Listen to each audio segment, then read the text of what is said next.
ವಿವಿಧ ಬೇಡಿಕೆಗಳ ಈಡೇರಿಕೆಗೆ ಆಗ್ರಹಿಸಿ ಸಾರಿಗೆ ನೌಕರರು ಇವತ್ತು ಪ್ರತಿಭಟನೆಗೆ ಇಳಿದಿರುವಂಥದ್ದು, ಮುಷ್ಕರದಲ್ಲೂ ಸಹ ಭಾಗಿಯಾಗಿದ್ದಾರೆ.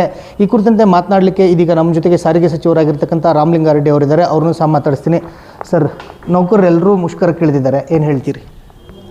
1 ಲಕ್ಷ ಜನ ಇದ್ದಾರೆ ನೌಕರರು.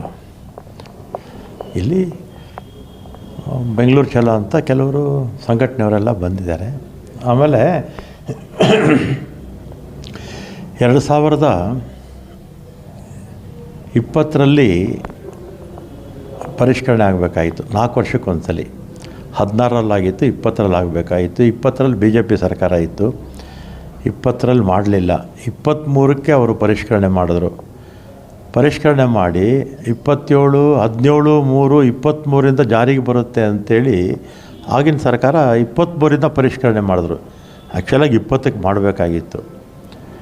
ಆಮೇಲೆ 20ರಿಂದ 23ವರೆಗೂ BJP ಸರ್ಕಾರನೇ ಇತ್ತು.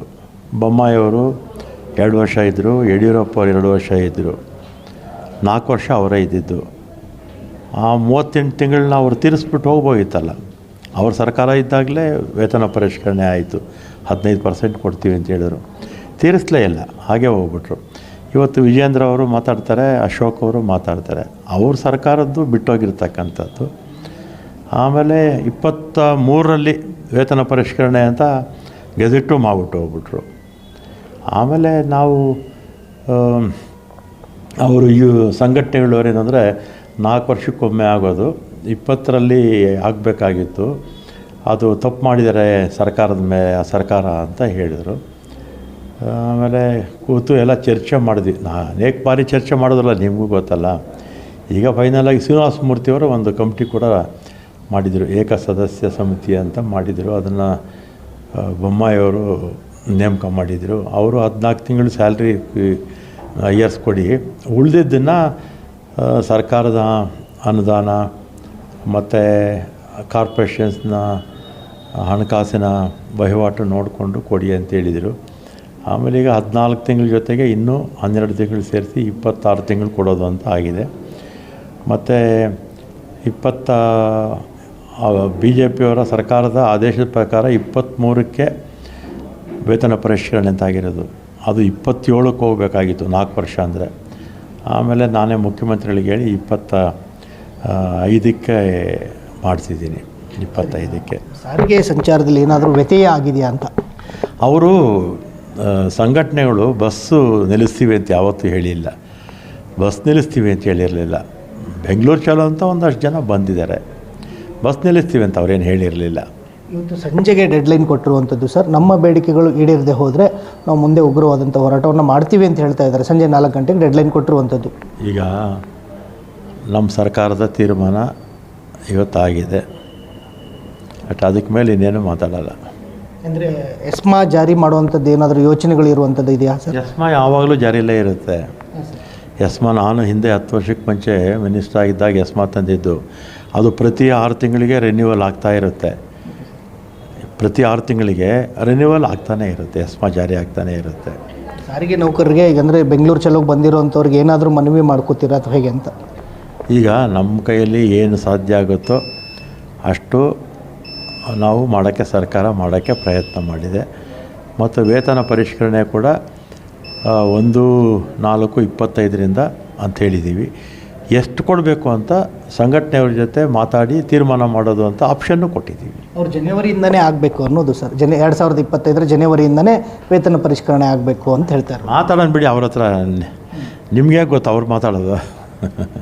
ಸರ್, ಈಗ ಸಾರಿಗೆ ಜೊತೆಗೇ ನೀವು ಬೆಂಗಳೂರನ್ನ ಭಾಳ ತುಂಬ ಚೆನ್ನಾಗಿ ಅರ್ಥ ಮಾಡ್ಕೊಂಡಿರುವಂಥದ್ದು, ಬೆಂಗಳೂರಿನ ಕಸ ನಿಮಗೆ ಅದರ ಇತಿಹಾಸ ಗೊತ್ತಿರುವಂಥದ್ದು. ಈಗ ಮತ್ತೆ ಕಸದ ರಾಜಕಾರಣ ಶುರುವಾಗಿರುವಂಥದ್ದು, ಏನು ಹೇಳ್ತೀರಿ? ಈಗ ನಾನು 83ರಲ್ಲಿ ಕಾರ್ಪೊರೇಟರ್ ಆದೆ, 88ರವರೆಗೂ ಕಾರ್ಪೊರೇಟರ್ ಆಗಿದ್ದೆ.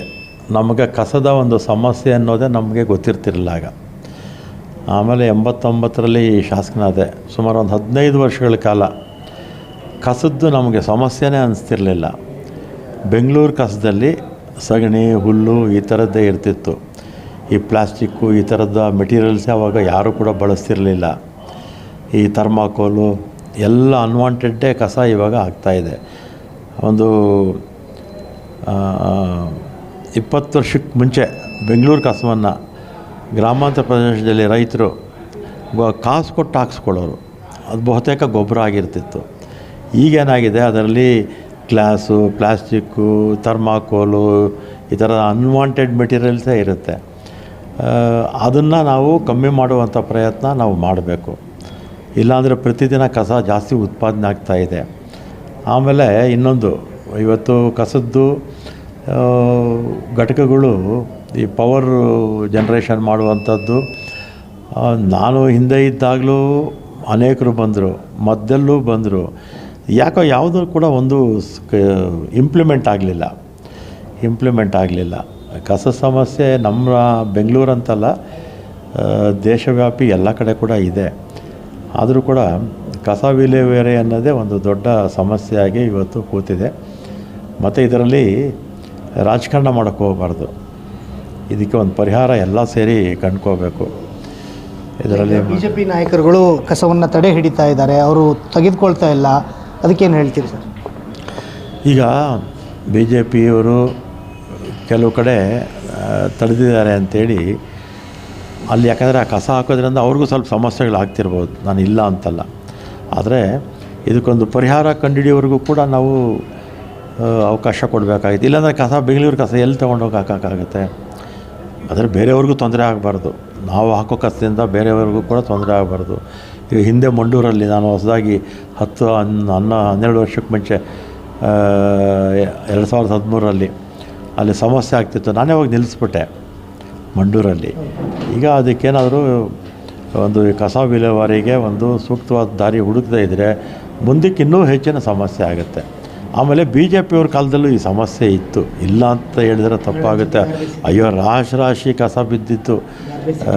ಆವಾಗ ಗಾರ್ಬೇಜ್ ಸಿಟಿ ಅಂತ ಹೆಸರು ಬಂದಿತ್ತು. ಎಲ್ಲಿ ಅಮೇರಿಕಾ ಪೇಪರಲ್ಲೆಲ್ಲ ಬಂದುಬಿಟ್ಟಿತ್ತು. ಆಮೇಲೆ BJPಯವರು ಇದನ್ನು ಕಸವನ್ನು ರಾಜಕೀಯಕ್ಕೆ ಬಳಸ್ಕೋಬಾರ್ದು. ಆದರೆ ಎಲ್ಲಿ ನಾವು ಕಸ ಹಾಕ್ತಿದ್ದೋ ಆ ಜನಕ್ಕೂ ಕೂಡ ತೊಂದರೆ ಆಗಿದ ರೀತಿ ನಾವು ಮಾಡಬೇಕು. ಫ್ಯೂಚರಲ್ಲಿ ಇನ್ನೂ ಬೇಗ ಏನಾದರೂ ಒಂದು ಹೊಸ ಟೆಕ್ನಾಲಜಿ ಉಪಯೋಗಿಸಿ ಬೇರೆ ವಿದೇಶಗಳಲ್ಲೆಲ್ಲ ಮಾಡ್ತಾರಲ್ಲ, ಆ ಥರದ್ದನ್ನು ಶೀಘ್ರಗತಿನಲ್ಲಿ ಮಾಡಬೇಕು ಅಂತ ನಾನು ಕೇಳ್ತೀನಿ. DK ಶಿವಕುಮಾರ್ ಅವರು ಹೇಳ್ತಾ ಇರುವಂಥದ್ದು ಕಸ ಅನ್ನೋದೊಂದು ಮಾಫಿಯಾ ಆಗಿದೆ ಅಂತಾರೆ, ಅದನ್ನು ಒಪ್ಕೋತೀರಾ ಸರ್? ಬೆಂಗಳೂರದು ಈಗ ಇವತ್ತು ಮಾಫಿಯಾ ಅಂತ ಹೇಳಿದರೆ ಆವತ್ತು ನಾನು ಮಾಫಿಯಾನೇ ಅಲ್ವಾ? ಇವತ್ತೇ ಮಾಫಿಯಾ ಆಗೋಯ್ತಾ? ಅದೇ ಕಾಂಟ್ರಾಕ್ಟ್ಗಳೇ ಈಗಲೂ ಇರೋದು. 20-30 ವರ್ಷಕ್ಕೆ ಮುಂಚೆ ಯಾರಿದ್ರು ಕಾಂಟ್ರಾಕ್ಟರ್ಸು, ಅದೇ ಕಾಂಟ್ರಾಕ್ಟರ್ಸ್ ಇರ್ತಾರೆ. ಒಂದಷ್ಟು ಜನ ಹೊಸಬ್ರು, ಒಂದಷ್ಟು ಜನ ಬಿಟ್ಟಿರ್ತಾರೆ, ಇನ್ನೊಂದಷ್ಟು ಜನ ಸೇರಿಕೊಳ್ತಾರೆ.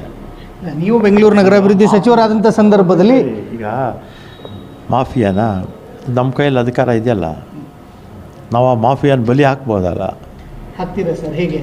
ಅರೆ ನೀವು ಹೇಳಿ, ಮಾಫಿಯಾ ಅಂತ ಹೇಳಿದವ್ರಿಗೆ ಹೇಳ್ಬೇಕು ನೀವು. ಅವ್ರಿಗೆ ಅಧಿಕಾರ ಇದೆ, ಬಲಿ ಹಾಕಲಿ ಮಾಫಿಯಾನ. ನೀವು ಬೆಂಗಳೂರು ನಗರಾಭಿವೃದ್ಧಿ ಸಚಿವರಾದಂಥ ಸಂದರ್ಭದಲ್ಲಿ ಈ ರೀತಿಯಾದಂಥ ಕಸದ ವಿಚಾರದಲ್ಲಿ ಸಮಸ್ಯೆ ಬರ್ತಾ ಇದ್ದಿದ್ದಿಲ್ಲ. DK ಶಿವಕುಮಾರ್ ಅವರು ಕಸದ ವಿಲೇವಾರಿ ವಿಚಾರದಲ್ಲಿ ಎಲ್ಲಾದರೂ ಎಡುತ್ತಾ ಇದ್ದಾರೆ ಅನ್ನಿಸ್ತಾ ಇದೆಯಾ? ನೀವೇನಾದರೂ ಅವ್ರಿಗೆ ಸಲಹೆ ಕೊಡೋಕ್ಕೆ ಬಯಸ್ತೀರಾ? ನಾನು ಇಷ್ಟೊತ್ತು ಮಾತಾಡಿದ್ದೆ ಸಲಹೆ. ಇದಿಷ್ಟು ಹಿರಿಯ ಸಚಿವರಾಗಿರ್ತಕ್ಕಂಥ ರಾಮಲಿಂಗಾರೆಡ್ಡಿ ಅವರ ಮಾತುಗಳು. ಕ್ಯಾಮ್ರಾಮನ್ ಅಜಯ್ ಜೊತೆ ವೀರೇಶ್ ದಾನಿ, ಗ್ಯಾರಂಟಿ ನ್ಯೂಸ್, ಬೆಂಗಳೂರು. ನಿಮ್ಮೂರಿನಿಂದ ವಿಶ್ವ ಮಟ್ಟದವರೆಗೆ ರಾಜಕೀಯ, ಸಿನಿಮಾ, ಸ್ಪೋರ್ಟ್ಸ್ ಯಾವ ಸುದ್ದಿಯೂ ಮಿಸ್ ಆಗಲ್ಲ. ಬರೀ ಸುದ್ದಿಯಷ್ಟೇ ಅಲ್ಲ, ಜೊತೆಯಲ್ಲೇ ಇರುತ್ತೆ ವಿಶ್ಲೇಷಣೆ. ಗ್ಯಾರಂಟಿ ನ್ಯೂಸ್ ನ ಸಬ್ಸ್ಕ್ರೈಬ್ ಮಾಡಿ, ಫಾಲೋ ಮಾಡಿ, ಕ್ಷಣ ಕ್ಷಣದ ಅಪ್ಡೇಟ್ಸ್ ಪಡೆಯಿರಿ.